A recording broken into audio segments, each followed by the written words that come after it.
So I've tried to make this video I don't know how many times now. And each time I just keep getting tongue-tied. So maybe it's a sign that I just shouldn't make the video. Or maybe I should just try another time. I think that's one thing about me is I just don't quit. If I have a problem with someone, I will address it, and if it doesn't get addressed, that can be a problem. If there's something I want to do and people keep telling me no, I can't do it, am I going to do it? Yes, I am. I'm going to keep trying to do it. I don't allow other people to dictate what I can and cannot do. And I think that's something that some people don't like, and that's fine. That's on them. I'm gonna keep doing what I'm gonna keep doing because it's helpful for me. And it's like this channel. Like me coming on here and just doing vlog style stuff has been what this channel has been ever since I started it. And I don't have a huge budget. I don't have a massive editing team behind me. I just have myself and my camera and my room, and I sit here and I jibber jabber, and that's kind of my shtick for this channel. And I feel like it's a little more personal that way.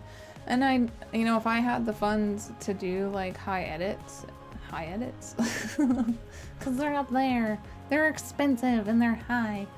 If I was able to do that kind of stuff, I would, but I don't have the fundage, and trying to like make other content, I don't have time. So this is kind of what I've got going for me. And maybe someday, once I get to that point of like getting monetization, I can pay someone to edit my videos, and then that will be awesome. But for now, doing it this way is what works for me. And that goes back to that whole thing of being chronically ill and being a content creator and what that looks like, and how it's a lot different than other people, because you have to manage your energy. You have to decide, do I have the energy to make these videos today? Do I have the energy to make these videos this month? Do I have the energy to make the videos over the next 6 months, right? There's been good chunks of time since I've started this channel where I haven't uploaded at all because I can't. Like, I don't have the spoons, emotional energy, whatever you want to call it, to sit and talk and bare my soul, so to speak. And I know that I'm vague about stuff, and it's because part of me feels like just burying it all online and talking about every aspect of my illness and that kind of stuff will exhaust me completely and utterly, and I don't want that. And there's also the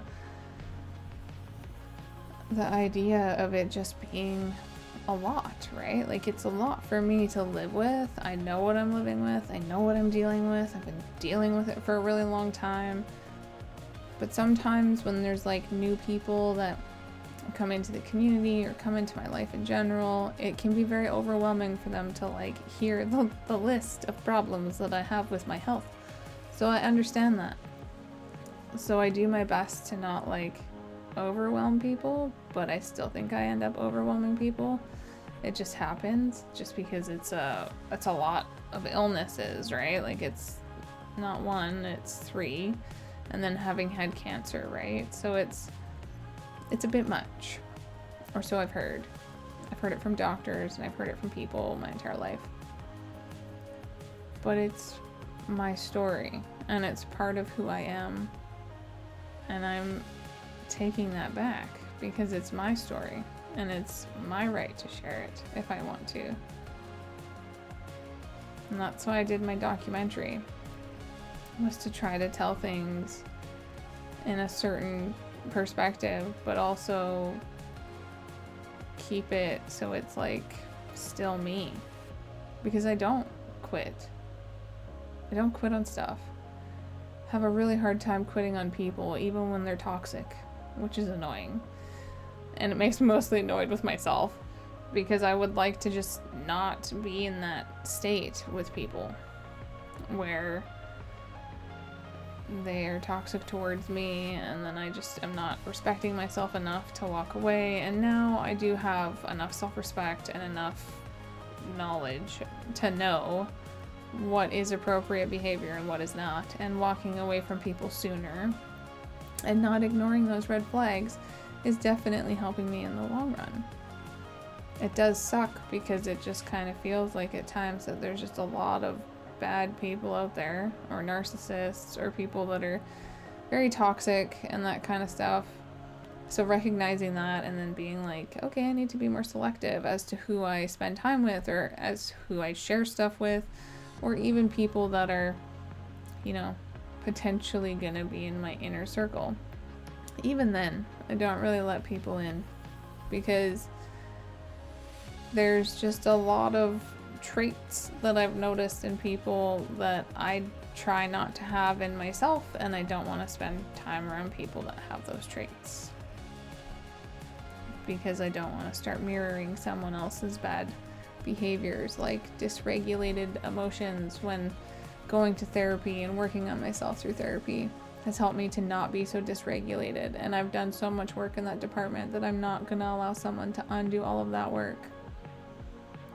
So that means recognizing this person may be toxic for me. Okay, so I need to walk away. And I have explained to people, like, your dysregulated emotions does not mean that you get to treat me like garbage. If you can't control your anger, or you can't control yourself in general, that says more about you than it does about me. Because your emotions are your choice. If you're gonna yell and scream at me and swear at me and whatever, because you're dysregulated, because you're not dealing with stuff well and you're not coping well, then you need to go to therapy to work through that. And I've said it before, and I'll say it again, and I'll say it till the day that I die. Everyone on this planet needs therapy. Because none of us are brought into this world taught how to cope from the get-go. Maybe if you had a psychologically inclined parent, but most of us did not. And many of us were raised in families where we have generational trauma, and that's reality. And recognizing the way that you were brought up, or the way that you interact with your family, or the way that they interact with you, and then working that out in therapy to figure out what is healthy, what is not healthy, and then learning what to do in those scenarios as an adult to change yourself. I don't know where I'd be without therapy. I definitely would not be as articulate as I am now. I would not be able to talk about stuff. I wouldn't be able to explain how I feel about certain things, or things that I notice, because a lot of that stuff was like internal workings that I didn't express outwardly for the longest time. So in closing, I think everyone needs therapy. And that'll always be something, I think, so there's that. And I'm grateful that you guys are here and you listen to me talk about stuff. Have a wonderful day. I'll see you guys next time. Bye!